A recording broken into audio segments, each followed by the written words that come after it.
भवानी मंदिराजवळील तुळजापूर नाका हिंदू स्मशानभूमीची सध्या दुरावस्था झाली आहे. असून अडचण नसून खोळंबा अशी परिस्थिती असून पालिकेचे दुर्लक्ष याला जबाबदार असल्याचे नागरिकातून बोलले जात आहे. झाडी झुडपे व गवताचे प्रमाण वाढले असल्याने घाणीचे साम्राज्य पसरले आहे. पाण्याच्या नळांना तोट्या नसल्याने पाणी वाया जात आहे. एकाच टाकीवर पाण्याची गरज भागवावी लागते. अजून एक पाणी टाकीची आवश्यकता आहे. कर्मचारी यांची वानवा असून एकाच कर्मचाऱ्यावर कारभार चालतो. परिसरात सीसीटीव्ही कॅमेरे नसल्याने मद्यपींचा हैदोस वाढला आहे. महिलांसाठी अजून एक सुलभ शौचालयाची व बसण्यासाठी शेडची गरज आहे.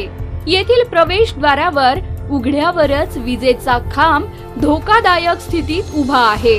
त्यामुळे विजेचा धक्का बसून एखादी दुर्घटना घडल्यास जबाबदार कोण असा प्रश्न निर्माण झाला आहे. फुटपाथवरही जीवघेणा खड्डा पडला आहे. पालिकेची पाण्याची टाकी असूनही त्यात पाण्याचा पत्ताच नाही.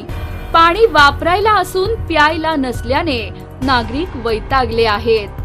टाकी गळतीमुळे पाण्याचे तळे साचले आहे.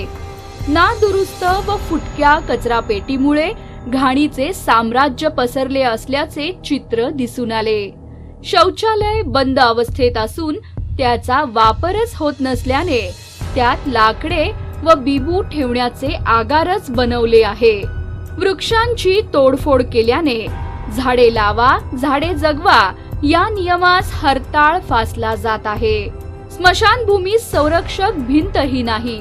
त्यामुळे या स्मशानभूमीची बकाल अवस्था झाली आहे. पालिका प्रशासनाच्या दुर्लक्षामुळे लोकांचा अंतही सुखकारक होत नसल्याची खंत व्यक्त करीत तुळजापूर नाका स्मशानभूमीत अत्याधुनिक सुविधा उपलब्ध कराव्यात अशी अपेक्षा अभियंता उमेश जमादार यांनी व्यक्त केली. तुळजापूर नाका येथील हिंदू स्मशानभूमीच्या पाहणीकरिता गेला असता तिथली दुरावस्था पाहून इतकं वाईट वाटलं की प्रशासनाला त्यात जाब विचारावं या येणाऱ्या सत्ताधारी लोकांना जाब विचारावा हा मला एक पडलेला प्रश्न होता. त्या ठिकाणचे वृक्षतोडी म्हणा, त्यातले साफसफाई नाही तिथली, मग शौचालयाची दुरावस्था.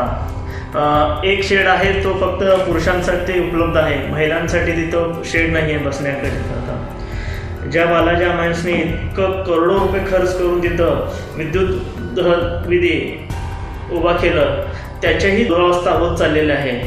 त्याच्याकडे तरी प्रशासनाने लक्ष द्यावा वैयक्तिक. आणि राहिली गोष्ट तिथं दारुड्यांची संख्या रोजच्या रोज तिथं वाढत चालली आहे. तिथलं स्मशानाचं जे दुरावस्था नाही त्या अवस्थेत तिथं दिसतोय. ज्यावेळेस विधी दहन करतात किंवा अग्नी देतात तिथली जर व्यवस्था जर आपण पाहिलं म्हणजे माणसाला ज्यावेळेस माणसाचा शेवट असतो शेवट ही नीट होत नाही असं एक प्रकारचं प्रश्नचिन्ह केलं तरी चालेल. तिथलं शौचालय जर बघितलं तर इतकं दुरवस्थित आहे. शौचालय आहे तिथं पाण्याची व्यवस्था नाही आहे, जिथं टाकी आहे तिथं तोटीची व्यवस्था नाही आहे, बसण्यासाठी जागा नाही आहे. आणि आपल्या माध्यमातून प्रशासनाला एवढं विनंती आहे आजवर जे झालं ते सोडून इथून पुढं आम्ही जे निवेदन तुम्हाला सादर करणार आहे पुढील दुरावस्था झालेली तिथली स्मशानभूमीची व्यवस्था अत्याधुनिक स्मशानभूमी या पद्धतीने करावं. आजपर्यंत प्रत्येकाला सांगत गेलं तर आम्ही काय करावं, प्रशासक लागलेला आहे प्रशासक लागलेला असं सांगत होते.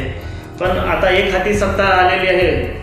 आता तुम्हाला प्रश्न आहे तुमच्या कार्यकाळात तरी त्या स्मशानभूमीची अवस्था सुधरेल का? मी देवाच्या एवढाच प्रार्थना करतो सत्ताधाऱ्यांना की आपल्या सत्तेत या तुळजापूर नाका स्मशानभूमीची अवस्था चांगल्या पद्धतीने आधुनिक पद्धतीने व्हावं ही इच्छा व्यक्त करतो. बघूया पालिका प्रशासन व लोकप्रतिनिधींना कधी जाग येणार असा प्रश्न नागरिकातून विचारला जात आहे.